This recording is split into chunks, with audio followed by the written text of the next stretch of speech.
Ang mahirap sa isang relasyong nagtapos na ay kapag nananatili pa rin ang pagmamahal mo sa taong binigyan mo ng pagkakataong pumasok sa iyong puso. Uulitin ko po para sa mga hindi pa nakakaalam. Georgette na lang ang itawag ninyo sa akin. At sa nauna ko pong sulat sa inyo ay naikwento ko kung paano ko nakilala ang ex-boyfriend kong si Lino sa pamamagitan ng kaibigan kong si Tati.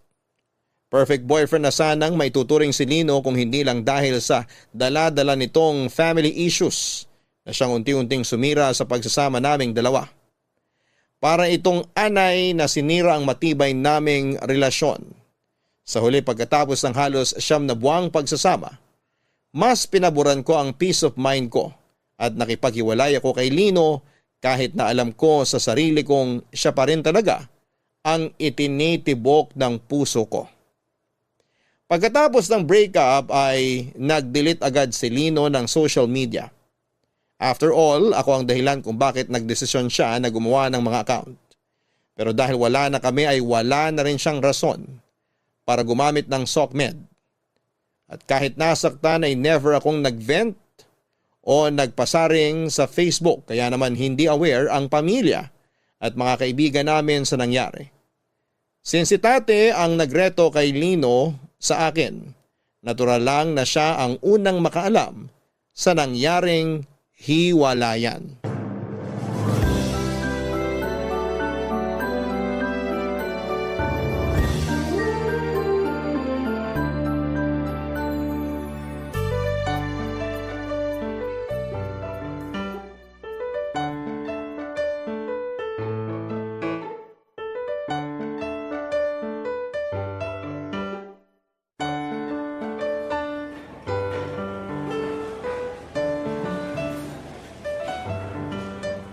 Uy, saan mo nakuha yung sandwich? Wala namang ganyan dito sa kantin ah.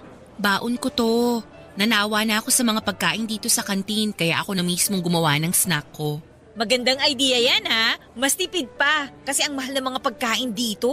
Kung ako sa'yo, magsimula ka na ring magbaon ng sarili mong pagkain. Kaso wala naman akong time para dyan. Breakfast pa nga lang, hirap na ako i-prepare, baon pa kaya. Pero try kong gawin yan para makatipid din no. Lalo na nag-iipon din kami ngayon ni Mark para sa kasal namin. May date na kayo? Ang plano namin mga next year.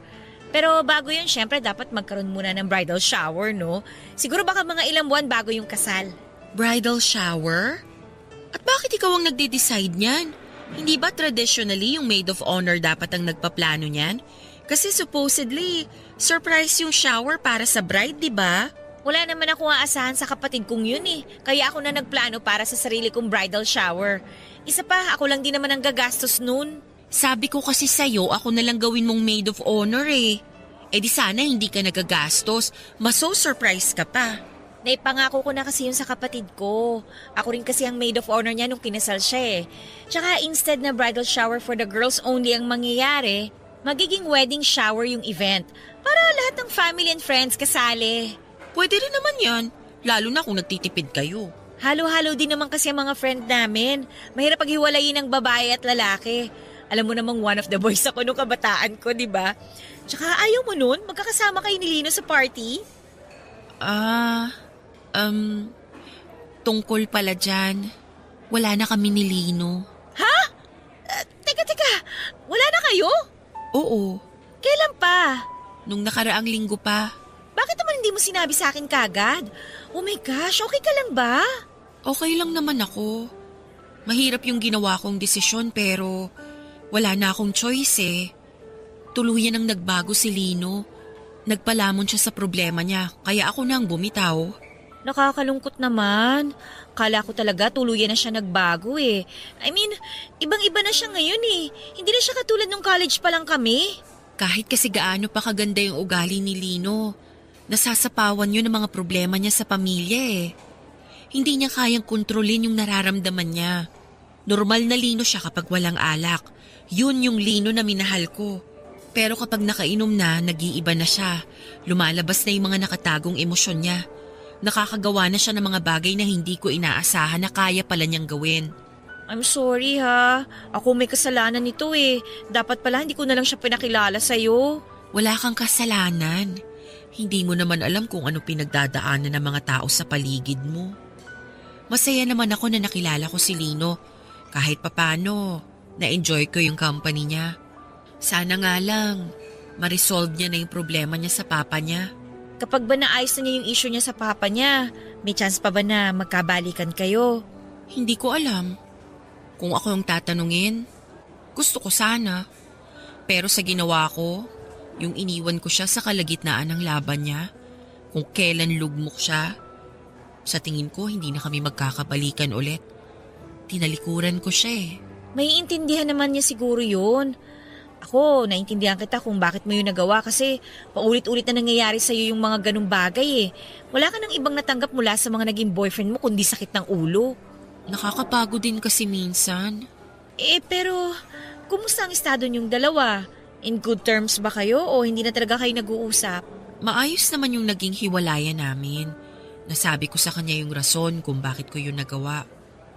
Sana, okay kami kahit magkaibigan lang muna. Sana nga okay pa rin kayo kasi invited din siya sa wedding shower namin eh. Huwag kang mag-alala. Sa tingin ko pareho naman kami nga attend kahit ganun yung nangyari sa amin. Sana nga hindi maging awkward kapag nagkita ulit kayo. 4 na buwan ang lumipas bago naganap ang wedding shower ni Tati at ng kanyang mapapangasawa. Noong mga panahong yon ay nagdadalawang isip ako kung pupunta ba ako o hindi. Hindi ko kasi alam kung kaya ko bang harapin si Lino noon dahil tiyak na magkikita kami sa okasyong yon. Simula noong naghiwalay kaming dalawa, ay wala na kaming balita pa sa isa't isa. Wala na rin kasi akong contact noon sa mga kaibigan niya. Isa pa ay nahihiya akong mag-reach out dahil parang nawala na ako ng karapatan sa kanya simula nung iniwan ko si Lino. Sa huli nag-decide akong pumunta pa rin sa wedding shower ni Tati dahil alam kong magtatampo sa akin ang kaibigan kong yon kapag hindi ako umattend lalo na't isa pa man din ako sa mga bridesmaid niya. Maaga ako nagpunta sa lugar na pagdadausan ng wedding shower dahil tumulong akong maglagay ng mga panamuti sa venue. Sobrang on edge ako ng gabing yon dahil alam kong anumang oras ay maaaring dumating si Lino at ayokong mabigla sa muling pagkikita naming dalawa. Lumipas nga ang ilang oras, nasa kalagitnaan na kami ng selebrasyon. Nang dumating si Lino, ibang-iba na ang itsura niya. Balbasarado na siya at may kahabaan na ang buhok nito. Ang dating baby face niyang mukha ay rugged nang tingnan nung araw na yon. Nagulat ako sa malaking pagbabago sa itsura nito pero mas nagulat ako sa naramdaman ko nang muli ko siyang nakita. Nandun pa rin ang pagtingin ko sa kanya, nagpalitan lang kami ni Lino ng ngiti noong nagtagpo ang mga tingin namin. Pareho naming tinapos ang okasyon bago namin kinausap ang isa't isa. Tati, mauna na ako ha. Uwi ka na ba? Oh, okay, sige. Uy, salamat sa pag-attend ha. May masasakyan ka ba pa uwi? Magbubok na lang ako. Okay, mag-iingat ka sa pag-uwi ha. Message mo ako kapag nakauwi ka na ha. Sige, enjoy kayo ha. Congratulations ulit. Uy, salamat. Salamat talaga. Pasok na ako sa loob ha. Georgette, uwi ka na ba? Oo. Medyo late na rin kasi. May sasakyan ka ba pa uwi? Ihatid na kita. Naku, wag na. Salamat na lang. May dadaanan pa kasi ako. Okay, sige. Kumusta ka na? Heto, katulad pa rin ng dati. Stress sa dami ng workload at deadlines. Mas gumaan siguro yung buhay mo nung naghiwalay tayo, no? Sakto lang naman. Ikaw, kumusta ka na, Lino? Ang laki na ng pinagbago mo ah. Kung tinatanong mo kung maayos ba ang buhay ko ngayon, katulad pa rin actually ng dati. Magulo pero nakakaraos pa rin naman araw-araw. Yung sa inyo ng papa mo? Wala pa rin nagbago. Kung ano ako para sa kanya, ganun pa rin ako hanggang ngayon. Parang hangin. Mabuti nga ang hangin, nararamdaman eh. Ako, wala. Wala ng pag-asa. I'm so sorry. Hindi mo kailangan mag-sorry. Wala ka namang kinalaman sa problema ng pamilya namin. Iniwan kita kung kailan kailangan mo ng masasandalan. Sorry kung tinalikuran kita, Lino. Naiintindihan ko naman yung ginawa mo. Hindi mo kailangang humingi ng tawad. Wala kang kasalanan. Karapatan mo yun. Ang totoo niyan, nakahinga ako nung naghiwalay tayo. Nakahinga? Sa paanong paraan? Nakahinga ako kasi alam kong hindi ka na mahihirapan dahil sa akin. Nakahinga ako kasi hindi ka na madadamay pa sa gulo ng pamilya namin. Ikaw na nga yung sinaktan ko pero hanggang sa huli, kapakanan ko pa rin ang iniisip mo. Dahil nga katulad ng pangako ko sa'yo, hindi ako magiging katulad ng mga ex-boyfriend mo. Yun nga lang, sa hiwalayan lang din pala mauuwi yung relasyon natin. Sorry kung hindi ko yun napanindigan.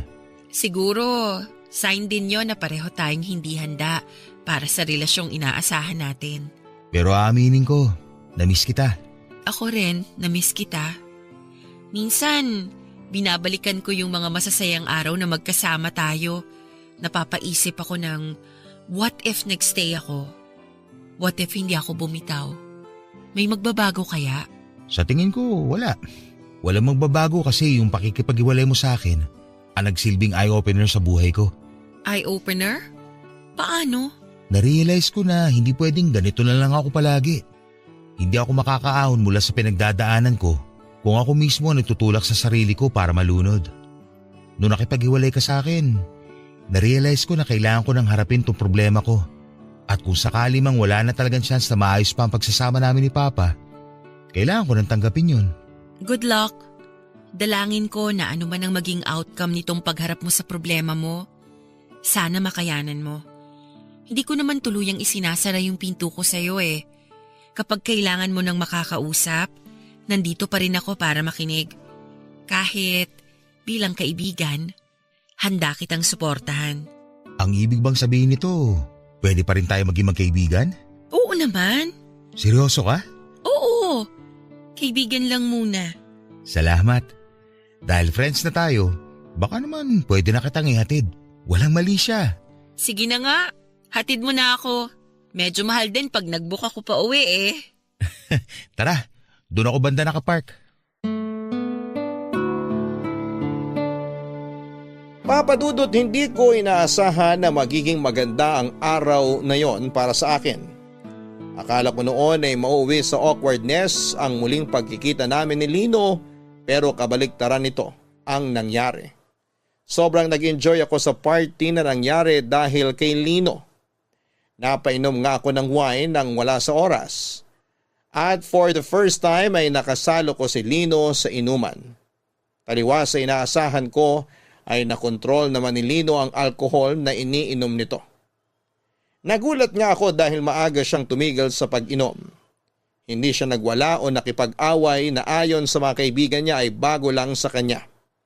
Hindi ko alam kung dahil ba nandun ako kaya naging maayos siyang kasama sa inuman o baka naman tuluyan na talaga siyang nagbago.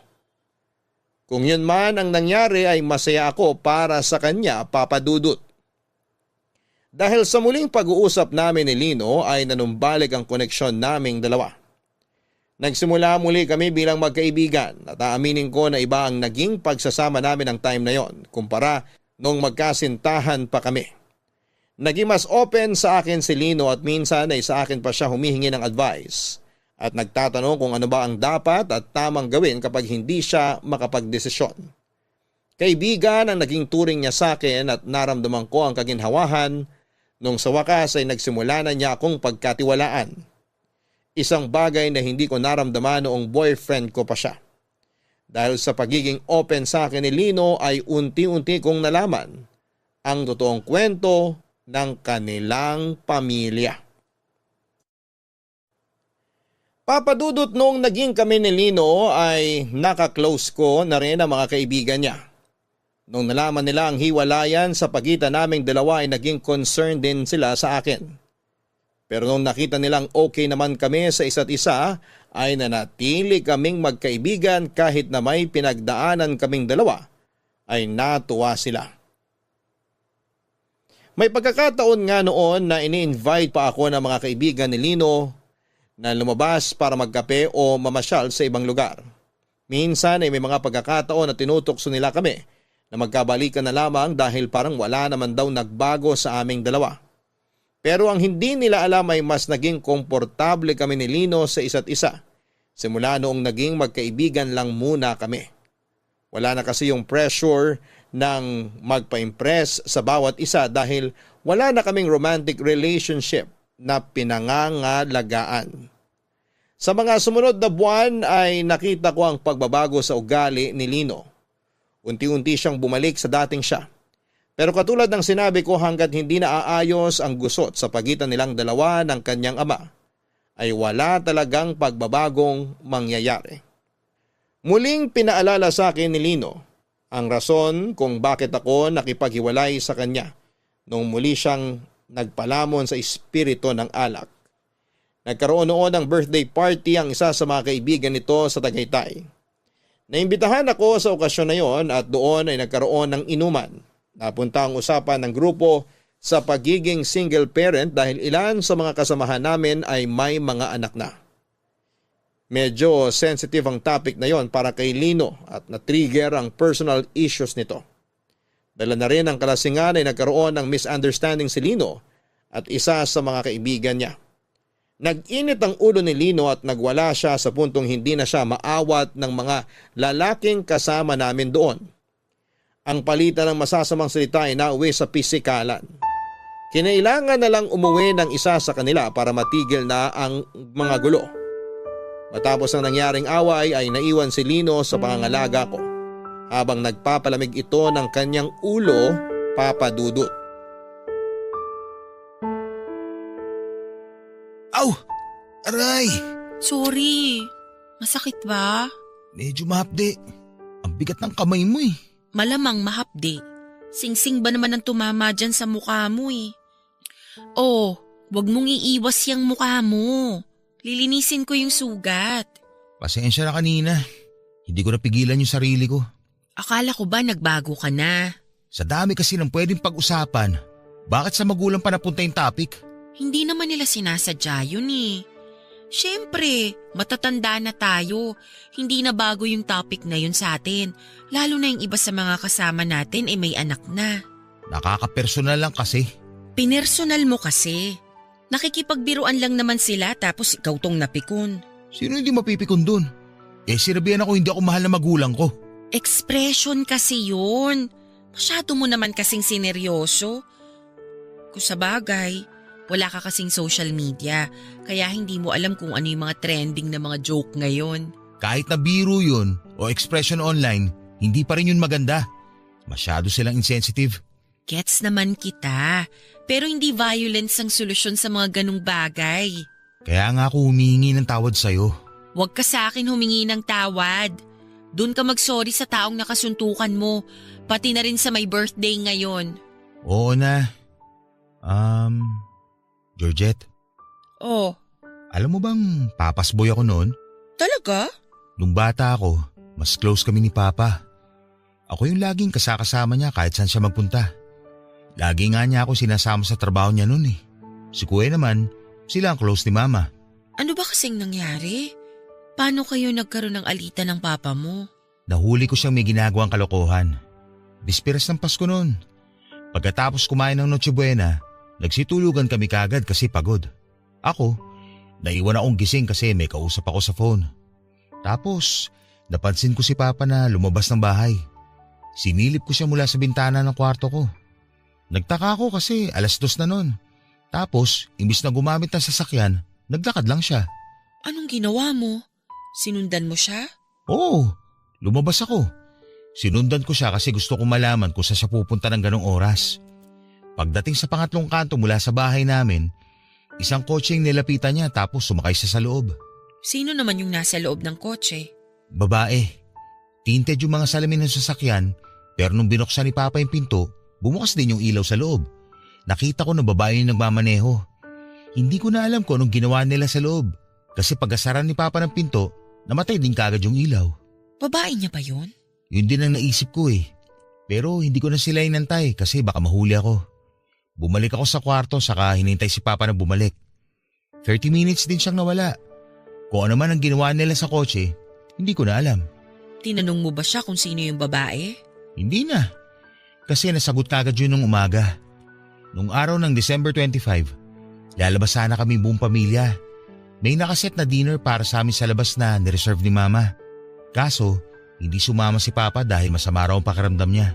Tumuloy kaming 3. Matapos kumain, mas nauna ako umuwi kasi gusto raw mag-shopping ni Mama. Sinamahan siya ni Kuya tapos ako naman, dumiretso na sa bahay na may dalang takeout para kay Papa. Pag uwi ko, alam mo kung anong nadatnan ko? Ano? Si Papa at yung babae na nakita ko sa kotse, magkasama sila sa bahay, sa mismong kwarto nila ni Mama.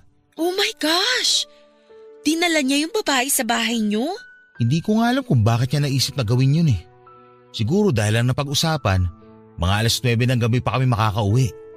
Pero dahil mas maaga ako nakauwi, hindi niya inaasahan na mahuhuli ko sila. Eh anong ginawa mo? Sinumbong ko siya. Alam ko may chance na masira ang pagsasama nila Mama at Papa sa ginawa ko. Pero nagsumbong pa rin ako.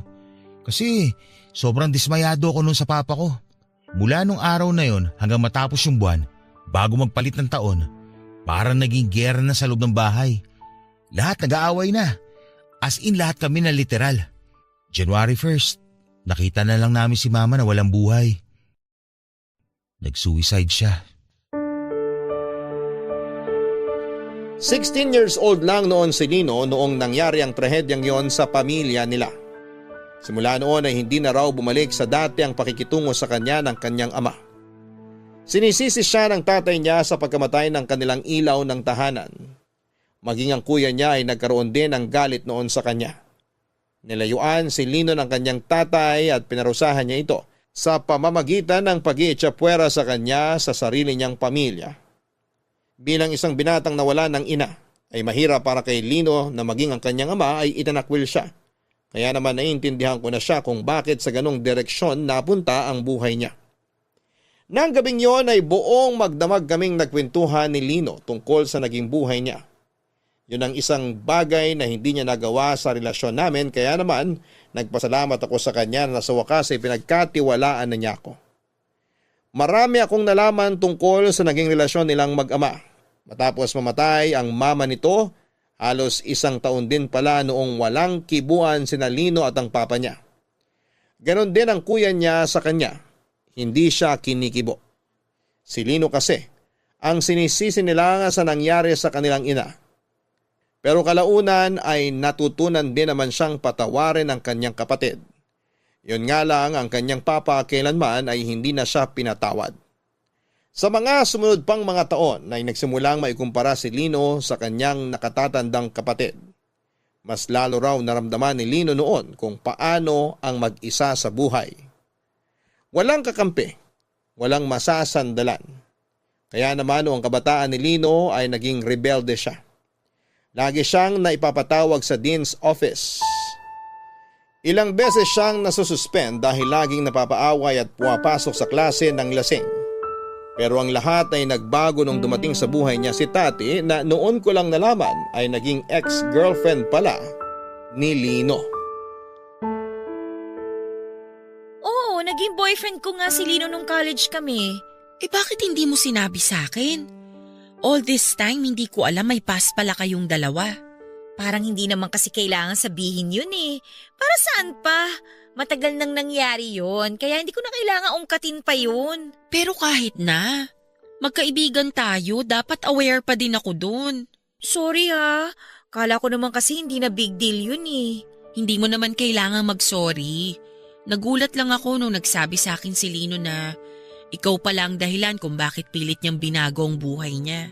Nung naging magkaibigan kami, paglipas ng mga ilang buwan, tsaka niya ako niligawan. Pareho kaming medyo pasaway nun eh, kaya parang compatible kaming dalawa. Ayun, di sinagot ko siya. Nagtagal ba kayo? Hindi, 1 buwan lang yata yung naging relasyon namin. Parang hindi mo nga matatawag na relasyon yung nangyari eh. Kaya nga hindi ko na sinabi sa'yo kasi parang wala namang saysay yung parting yun ng buhay namin. Malaki raw ang naitulong mo kay Lino nung time na yon. Ikaw lang yung naging kakampi niya nung panahong tinalikuran siya ng pamilya niya. Nakakaawa nga siya nun eh. Isipin mo, namatayan ka na ng ina. Ikaw pa yung sinisisi ng tatay at kapatid mo sa pagkawala niya. Kaya nga eh. Bigla tuloy akong naawa sa kanya. Pero bakit naman kayo naghiwalay? Bakit 1 buwan lang yung naging relasyon ninyo? Hindi kami swak eh. Compatible lang kami sa ugali noon, pero magkaiba kami ng direksyon na tinatahak. Iba yung goal niya sa goal ko, iba yung hilig niya sa hilig ko. Hindi talaga kami pareho ng vision sa buhay, kaya naisip namin na maging magkaibigan na lang. Mabuti na lang kahit paano, kahit parehong bulakbol, nakapagtapos naman kami ng maayos. Paano mo naman siya nabago? Nabago? Hindi ko siya binago. Siya mismo ang gumawa nun sa sarili niya. Siguro nga ang naging role ko lang nun maging inspirasyon. Mula sa pagiging bad boy, inayos niya yung buhay niya para sa akin. Hindi ko naman siya pinilit kusa lang niyang ginawa yun. Alam mo, si Lino kasi kahit na palaaway yun, kahit na matapang at kinatatakutan siya noon, deep inside may mabuting loob yung taong yun Naging bato lang yung puso niya dahil sa nangyari sa kanya. Pero mabuti siyang tao.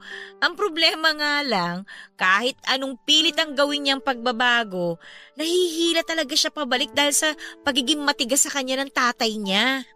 After college, anong nangyari sa kanya? Ayun, nagkanya-kanya na kami pagkatapos gumraduate. Sa mga sumunod na taon, wala na akong nabalitaan sa kanya Naging busy na rin naman kasi ako sa paghahanap ng trabaho noon.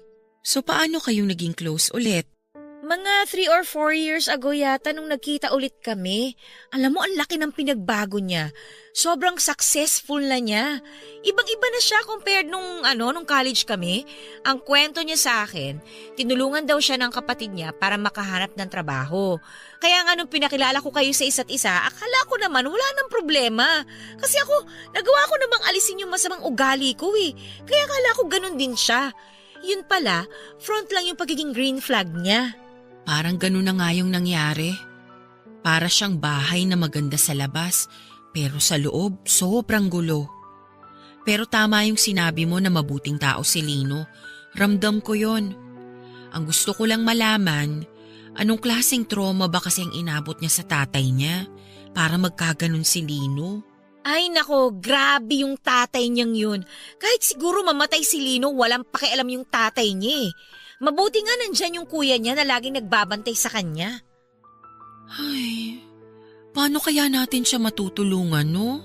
Alam mo, suporta lang ang kaya nating ibigay sa kanya kasi siya lang mismo makakatulong sa sarili niya Either tanggapin na lang niya na kahit kailan hindi na siya mamahalin ng tatay niya o magpapatuloy siya sa ginagawa niyang pagsira sa buhay niya para lang magpapansin sa sarili niyang ama.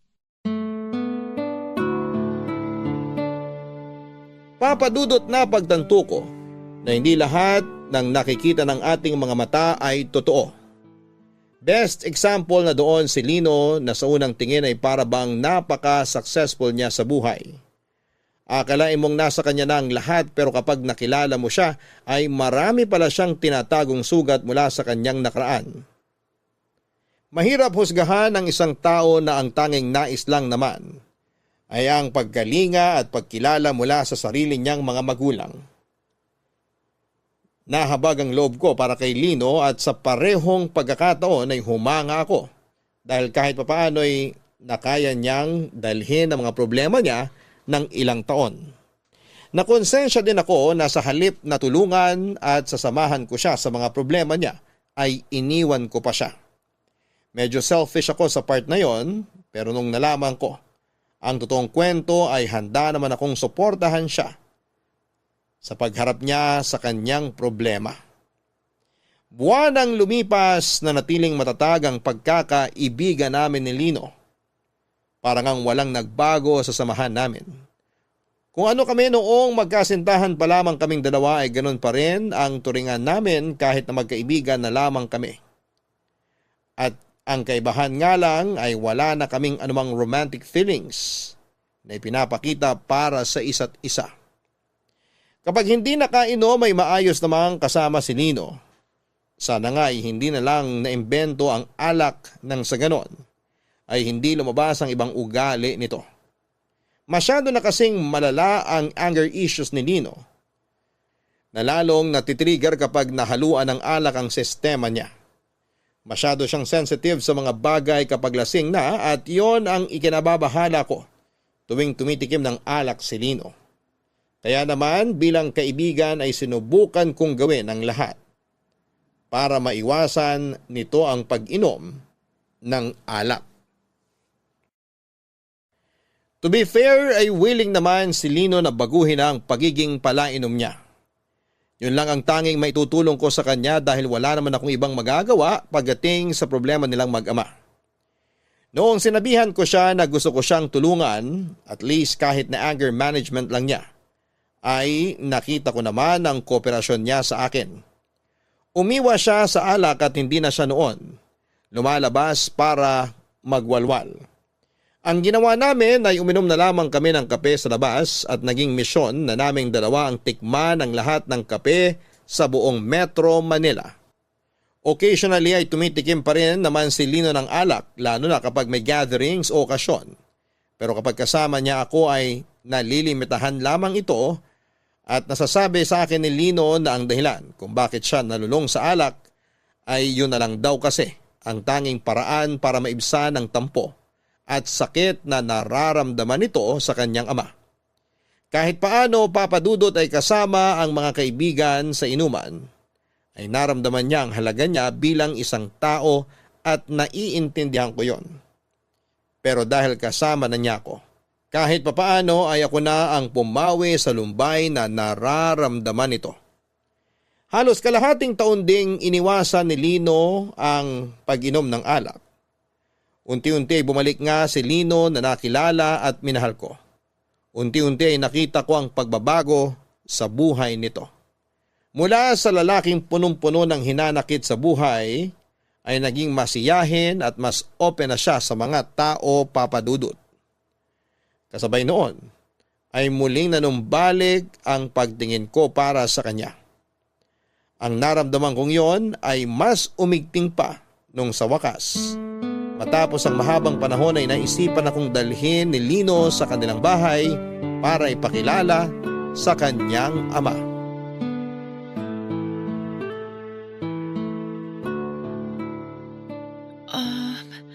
Lino, sandali. Bakit? May problema ba? Kinakabahan ako eh. Sigurado ka ba talagang gusto mo kong ipakilala sa papa mo? Oo naman. Ano ba kasing pumasok sa isip mo at bigla mo kong dinala dito sa bahay niyo? Gusto kong patunayan kay Papa na may mga tao nagmamahal sa akin. Di katulad ng lagi niya sinasabi na wala raw tao magtitiwala sa akin dahil hindi raw ako marunong tumanaw ng utang na loob. Natatakot ako. Wala kang dapat ikatakot. Mabait naman si Papa eh. Sa akin lang hindi. Halika na.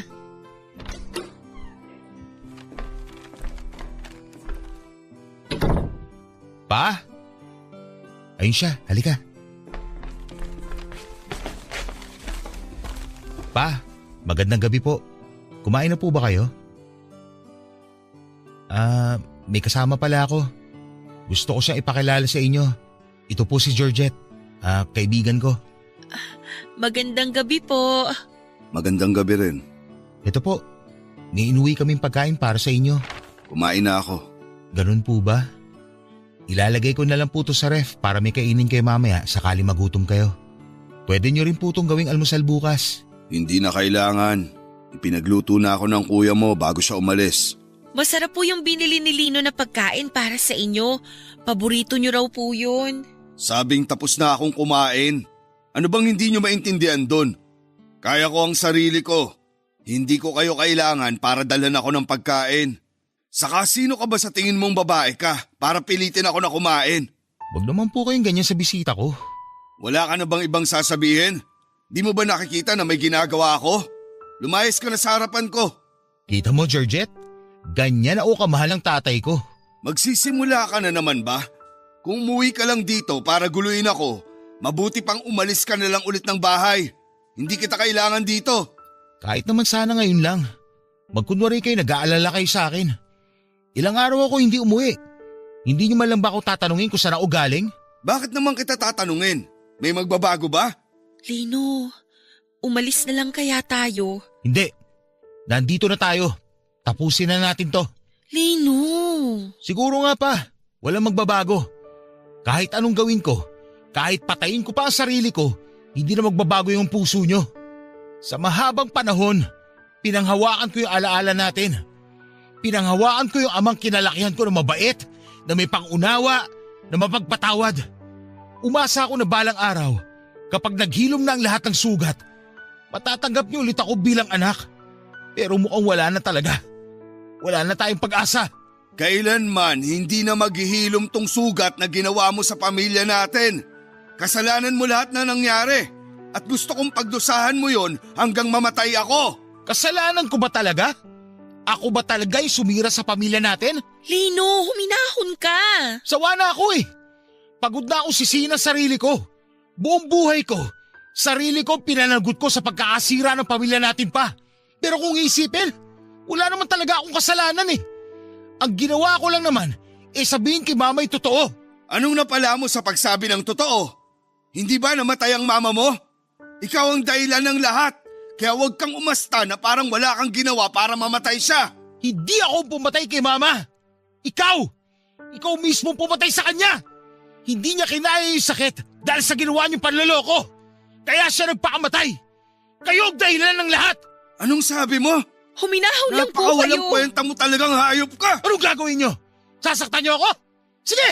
Saktan niyo ako! Total manid na ako sa lahat ng sakit eh. O eto, ilalapit ko sa inyo ang mukha ko. Gawin mo gusto mong gawin. Gusto mo ako sutukin? Sige, gawin mo! Lino, sandali lang naman po. Tama na yan. Ang lakas ng loob mong pagbintangan ako. Lumayas ka rito. Matagal na panahon. Sinalo ko lahat ng galit mo sa akin. Sa loob ng 14 na taon, hinayaan lang kita. Pero ito na yung huli. Hindi mo na ako masasaktan ulit.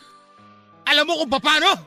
Ngayon tatanggapin ko na simula nung araw na namatay si mama, nawalan na rin ako ng ama. Salamat at pinagtiisan mo ako ng mahabang panahon. Makakaasa ka na hindi mo na ako makikita ulit.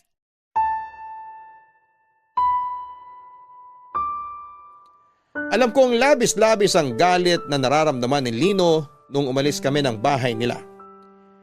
Sakay sa kanyang kotse ay ipinaharurot niya ito palayo. Tahimik lamang siya buong biyahe pero ramdam ko ang pagpipigil nitong sumabog. Nung tanungin ko siya kung okay lang ba siya, ay doon na siya nagsimulang umiyak. Umagulhol siya na parang bata papadudot. Nung mga panahon na yon ay ramdam na ramdam ko ang sakit na pinagdadaanan ni Lino. Maging ako ay nangilid ang luha sa mga mata dahil nasaksihan ko mismo kung papaano itinuring si Lino na parang basura ng kanyang sariling ama. Mapalad ako na nabiyayaan ako ng parehong magulang sa pagmamahal dahil kapag ginanon ako ng sarili kong tatay ay tiyak akong hindi ko rin kakayanin ang sakit. Maya-maya ay habang nasa daan ay biglang pinaharurot ni Lino ang sasakyan nang napakabilis para kung nakasakay sa roller coaster noon sa sobrang bilis ng pagpapatakbo nito. Halos mapunta na sa bibig ko ang puso ko sa sobrang bilis ng tibok ng puso ko. Natakot ako para sa buhay ko dahil kapag bumangga ang sinasakyan namin ay sigurado kung hindi lang galos ang matatamo namin. Kinausap ko si Lino ng mahinahon pero parang wala siyang naririnig. Naiyak na ako noon at napadasal sa lahat ng santo dahil sa sobrang takot. Nagmamakaawa ako kay Lino na itigil na niya ang sasakyan dahil mahal ko pa ang buhay ko.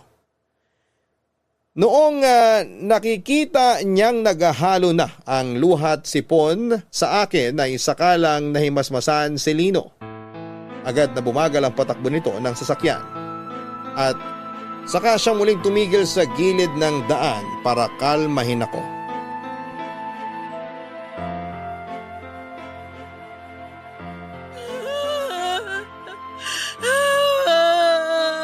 Georgette, sorry. Sorry, hindi ko alam kung anong pumasok sa isip ko.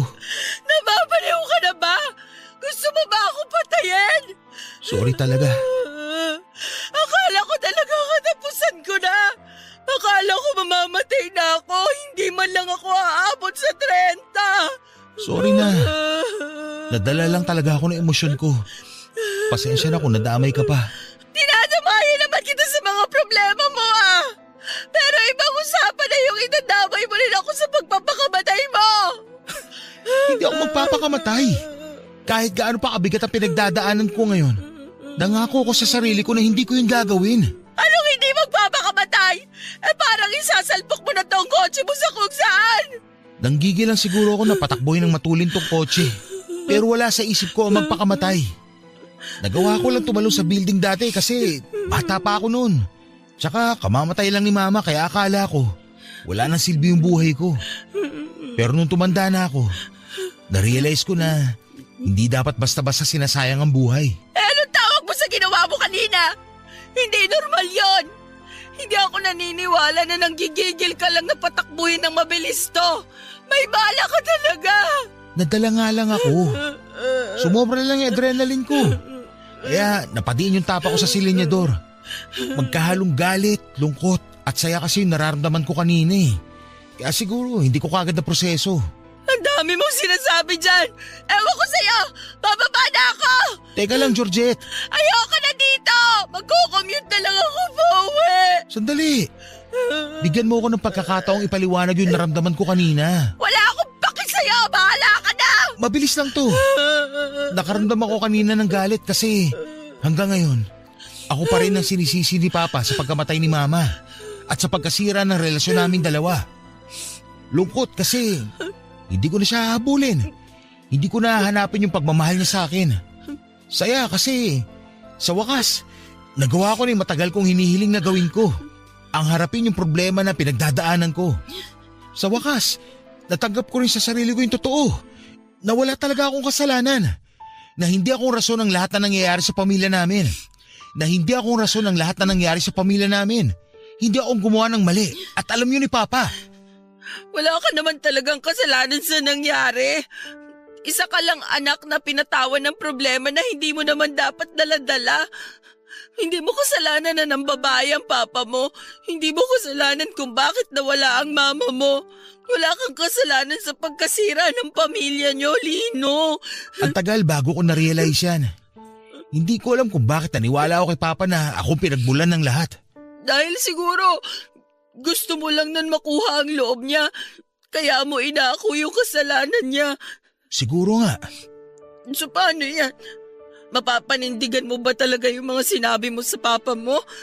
Iiwan mo talaga siya? Yun na lang ang tanging paraan para makawala ako sa traumang daladala ko. Kailangan ko tong gawin para maayos ko na tong buhay ko. Para sa ganun, bumalik ka na ulit sa akin. Hindi ko naman kailangang bumalik eh. Kasi nandito na ako ngayon sa tabi mo. Kasama mo na ako oh. Oo nga, pero bilang kaibigan. Ang gusto ko, bumalik na tayo sa dati. Gusto ko ituloy ulit natin yung nasimulan natin noon. Georgette, maaantay mo ba ako? Yun lang naman talaga ang ginagawa ko ngayon eh. Inihintay ka. Pangako, kapag maayos na ang buhay ko, babalik ako sa'yo. Ibibigay ko relasyon na pinapangarap mo. Yung boyfriend na deserve mo. Pangako? Oo, pangako ko yan sa'yo. Sige, hihintayin kita. Hihintayin kong maayos mo ang buhay mo. Dalangin ko sana kung ano man ang pinagdadaanan mo ngayon. Malampasan mo lahat para maging masaya ka na rin.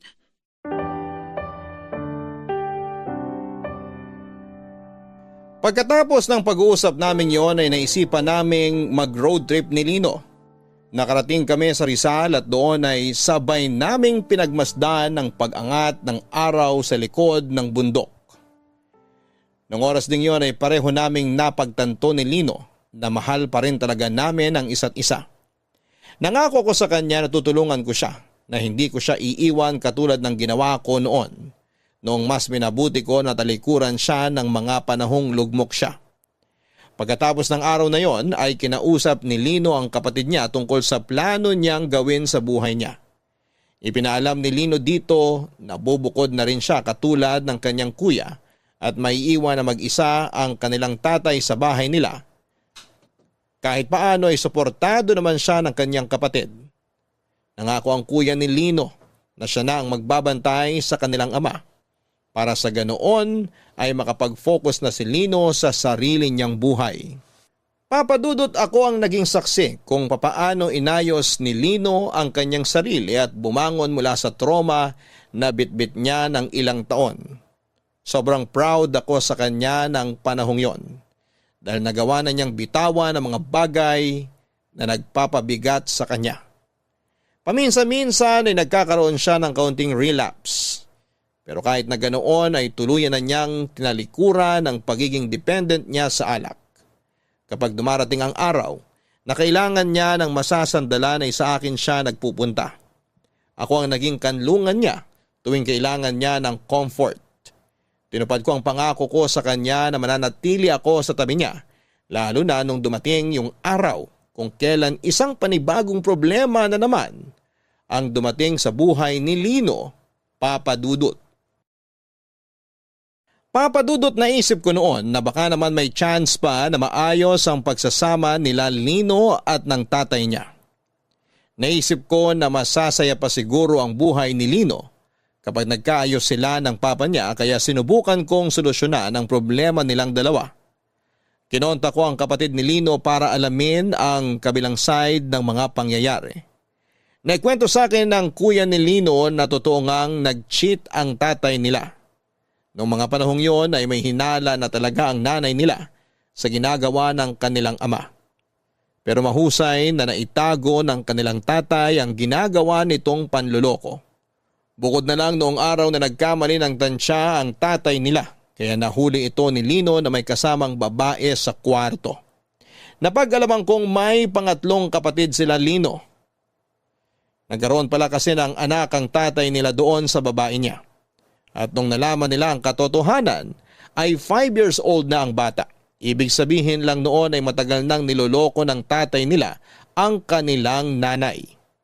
Doon na na-trigger at mas lumala ang depression ng kanilang ina na hindi alam ng magkakapatid na matagal na palang pilit na nilalabanan ng nanay nila. Late na raw nalaman ng magkakapatid na nagpupunta pala sa therapist ang mama nila dahil matagal na itong may anxiety disorder.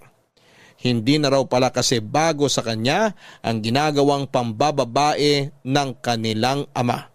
Noong nalaman ko ang totoo ay nawala na ako ng pag-asa. Hindi na talaga maayos pa ang pagsasama nila Lino at ng kanyang ama dahil tatay na nila mismo ang may problema. Maliban sa pagiging cheater nito ay hindi siya marunong umako sa mga kasalanang ginawa niya. Ang malala ay ipinasa pa niya ito sa anak niya. Ilang linggo ang lumipas, napansin ko na nakakapag-adjust naman na si Lino na mamuhay mag-isa. Isang araw ay humingi siya sa akin ng pabor na samahan siya sa bahay ng tatay niya. Nung araw na sinamahan ko si Lino na kunin ang mga gamit nito sa bahay nila, nagkaroon ako ng chance na kausapin ang tatay niya. Doon ay napatunayan ko kung gaano kalala at kasama ang ugali nito. Oh, anong ginagawa mo rito? Magandang araw po. Nandito na po pala kayo. Akala ko po nasa trabaho kayo eh. Ikaw yung kaibigan ni Lino na pakialamera, di ba? Opo. Ako nga po. Ako po si Georgette. Wala akong pakialam sa pangalan mo. Sagutin mo tanong ko. Anong ginagawa mo dito sa pamamahay ko? Wala si Lino dito. Hindi na siya dito nakatira. Opo. Alam ko po. Kasama ko siya ngayon. Kukunin lang daw po niya yung iba niyang mga gamit na naiwan. Nandun po siya sa kwarto niya nag-e-empake. Mabuti naman. Sabihin mo, alisin niya na lahat ng kalat niya dito. Sige po. Hindi niyo po ba itatanong kung saan siya nakatira ngayon? Hindi na kailangan. Kung sa bagay, kaya naman na ni Lino ang sarili niya. Kaya siguro tiwala na kayo na kahit nasa malayo siya hindi siya mapapahamak. Kesa ang lupalop pa ng mundo magpunta ang walang iyang yun, wala na akong kapake-pake. Gawin niya na lahat ng gusto niyang gawin. Ayoko na magkaroon ng ugnayan sa kanya. Ni isang beses po ba hindi kayo na-curious kung kumusta na ang anak niyo? Kung okay lang ba siya, mga ganung bagay? Para saan pa? Para sa ikapapanatag ng loob niyo. Hindi ba gano'n naman ng mga magulang? Lagi silang nag-aalala para sa mga anak nila kahit matatanda na sila. Ganon po kasi nanay at tatay ko eh. Lagi silang nag-aalala sa akin kahit na matanda na ako. Huwag mo akong itulad sa mga magulang mo. Ay kung sa bagay, yung tatay ko po kasi, mahal na mahal niya ang nanay ko. Hindi niya magagawang lokohin. Naaalibadbaran na ako sa'yo ha. May gusto ka bang tumbukin? Wala naman po. Meron po ba dapat? Hindi ko gusto yung tabas ng dila mong babae ka ha. Maghinay-hinay ka sa pananalita mo. Baka di kita matansya. Tandaan mo, nandito ka sa pamamahay ko. Ay, sorry po. Wala naman po akong pinapatamaan kung yun po ang iniisip nyo. Gusto ko lang po kasing ipaalam sa inyo na maayos na ang buhay ni Lino. Masaya ako para sa kanya kasi sa wakas, nakalaya na siya mula sa pagmamalupit ninyo. Ano bang kinakwento sa'yo nung lintik na yon? Na pinagmamalupitan ko siya? Kahit kailan hindi ko siya pinagbuhatan ng kamay. Physically siguro hindi nyo siya sinasaktan, pero mentally? Emotionally? Grabing mga sugat na iniwan nyo sa kanya ng mahabang panahon. Kahit anong alkohol pa ang inumin niya, yung mga sugat na ginawa nyo sa pagkatao niya, hanggang ngayon, hindi pa yun naghihilom. Kapal ng mukha mong magparatang. Wala ka namang alam sa buhay ng pamilya namin. Para sabihin ko sa'yo, ginawa niya yun sa sarili niya. Hindi! Kayo ang gumawa nun sa kanya. Matanda na po kayo. Sana naman maging accountable naman kayo sa mga kasalanang ginawa ninyo. Kayo yung nagloko. Kayo yung dahilan kung bakit na-depress ang asawa ninyo.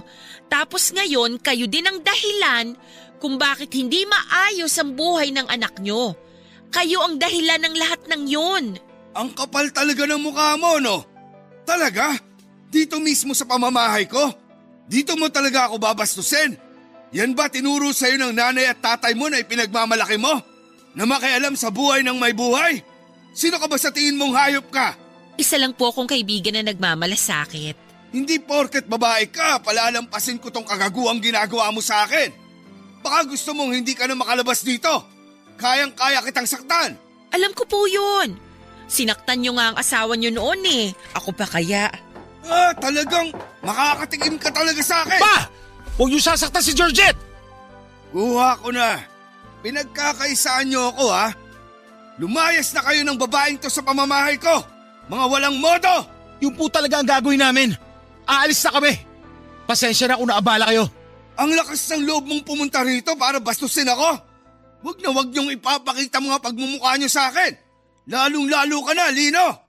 Mauna na po kami. Georgette, halika na. Papa Dudut, hindi naman po talaga ako palasagot sa mga taong mas nakakatanda sa akin.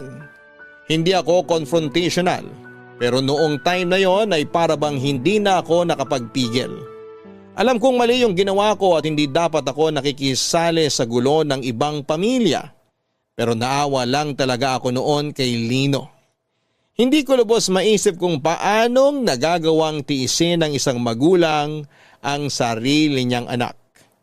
Siguro iba-iba lang talaga ang ugali ng mga tao. May mga magulang na itataya ang lahat para sa anak nila at may ilan namang hindi na kayang magpatawad pa at handang kalimutan ang pagiging magulang nila. Nakakalungkot lang na wala na talagang pag-asa pa na magkasundo ang mag-ama. Dahil doon ay nagpatuloy na lang si Lino sa buhay niya kung saan ay patuloy siyang kinasusuklaman ng kanyang ama. Halos isang buwan din ang lumipas simula noong tanggapin ni Lino ang katotohanan yon. Unti-unti ay binuo niya ang kanyang sarili sa tulong ko, ng kanyang kuya at pati na rin ng mga kaibigang nagmamahal sa kanya. Nakita ko kung paanong ang dating Lino na puno ng hinanakit, na humihila sa kanya pababa ay parang nagmistulang ibon na naging malaya na sa paglipad. Hanggang sa isang trahedya ang muling dumating sa buhay ni Lino. Isang araw ay nabalitaan na lang namin na patay na ang tatay nito. Pumutok na ugat daw sa utak ang naging sanhi ng pagkamatay at ang balitang yon ang muling nagpabalik sa sakit at sama ng loob na pilit kinakalimutan ni Lino.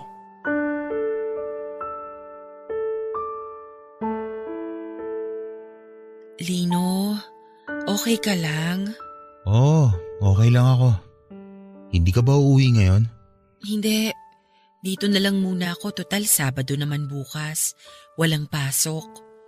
Ikaw, baka gusto mong magpahinga muna. Hindi na. Dito na lang muna ako sa tabi ni Papa. Wala kasi magbabantay sa kanya eh. Ilang gabi ka nang walang tulog. Kailangan mo ring magpahinga kasi baka mamaya magkasakit ka niyan. Hindi rin naman ako makakatulog eh. Nakokonsensya ako sa ginawa ko kay Papa. Wala kang ginawa. Wala kang kasalanan sa nangyari.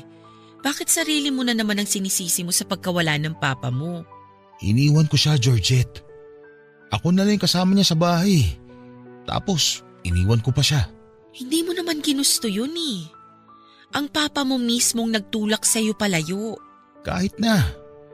Matanda na si Papa. Dapat kaming mga anak niya na ang nagbabantay sa kanya. Naisip ko tuloy, kung hindi ko sana siya iniwan, buhay pa siguro siya ngayon. Ruptured brain aneurysm ang ikinamatay ng papa mo. Kahit kasama ka pa niya sa bahay, wala ka nang magagawa sa lagay niya. Namatay siya na may galit sa akin. Hanggang sa huling hininga niya, nanatili sa puso niya yung pagkasuklam sa akin. Hindi ko man lang nahingi yung kapatawaran na gusto kong makuha. Lino, wala kang kasalanan. Wala kang ginawang mali. Tandaan mo yan. Sana, hindi na lang ako nagsalita. Sana, sinarili ko na lang yung nalalaman ko noon. Kung itinago ko na lang sana yung totoo, sana buo pa kami ngayon. May dahilan ng lahat ng nangyari sa buhay mo. Oo, masaklap yung pinagdadaanan ng pamilya nyo. Pero may dahilan lahat yan. At sigurado ko na maghihilom kayo ng kuya mo. Maghihilom lahat ng sugat sa puso mo, Lino. Isa lang naman ang gusto kong mangyari. Gusto kong maging masaya mga magulang ko. Pero ano nangyari? Pareho silang namatay na puno ng hinanakit sa mga puso nila. Siguro tama nga si Papa. Kasalanan ko lahat. Hindi totoo yan. Ano nang gagawin ko ngayon? Pakiramdam ko, wala nang saysay itong buhay ko. Marami ka pang pwedeng gawin sa buhay, Lino. Pwede kang maging isang mabuting ama para sa magiging anak mo. Magiging tapat ka pang asawa para sa babaeng mapapangasawa mo. Patunayan mo sa sarili mo na isa kang mabuting tao. Paano ako magiging ganun ko hindi ko man lang makita sa sarili ko yung mga katangian na yun? Ako, nakikita ko ang mga katangian na yun sa'yo. Patunayan mo na may mga lalaki pa sa mundong to na loyal, na mapagmahal, na kayang panindigan ang pagiging lalaki nila. Ang hirap. Sobrang hirap. Alam kong mahirap. Mahirap mawalan ng magulang. Mahirap tanggapin na wala na sa mundong to ang taong hinahangaan at minamahal mo. Pero ganun talaga ang ikot ng mundo eh. May mga bagay na mangyayari sa buhay natin na magsisilbing aral para mapabuti natin ang sarili natin. Kaya sana, huwag kang mapanghinaan ng loob. Huwag mong sayangin yung mga aral na natutunan mo sa naging karanasan mo. Huwag mong sayangin yung aral na pwede mong maibahagi sa ibang tao. Ang malas ko naman. Naging ganito ang buhay ko. Magpahinga ka na. Sasabihan ko na lang kuya mo na mas agahan niya ang pagpunta rito sa chapel. Siya naman ang magbantay sa papa niyo para kahit paano makabawi ka ng tulog. Salamat.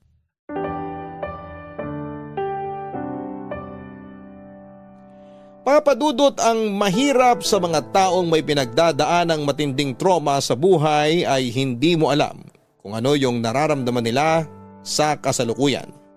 Simula noong namatay ang papa ni Lino ay naging tahimik na lamang siya. Lagi siyang nakatulala at never ko nang nakitang ngumiti pa. Para bang laging napakalalim ng iniisip. Ginawa ko naman ang lahat ng makakaya ko para i-comfort siya, pero dumating ang araw na maski ako ay tinutulak na niya palayo. Binigyan ko siya ng panahon para magluksa at hinayaan ko siyang mapag-isa ng ilang linggo. Pero noong kumustahin ko na ulit siya ay nalaman kong bumalik na naman pala siya sa pag-inom ng alak. Pinagbigyan ko siya noong panahon na yon dahil alam kong sariwa pa ang sakit na dulot ng pagkawala ng papa niya. Pero dumaan ang mga buwan at hindi na natigil si Lino sa kanyang pag-inom. Mabigat sa damdamin na unti-unti kong nakikita si Lino na bumabalik sa dati niyang gawi. Wala na ako nagawa noon dahil maging ako ay pilit nang nilayuan ni Lino. Para bang nawala na siya ng pag-asa at tuluyan ng sumuko. Maging ang kapatid at mga kaibigan niya ay hindi niya pinakikinggan. Hanggang sa isang araw ay hindi ko inaasahan na bigla na lang mawawala si Lino. Umalis siya ng walang pasabi at walang paalam sa kahit na sino. Akala namin noon ay nag-out of town lamang siya para palipasin ang pinagdadaanan nito. Pero lumipas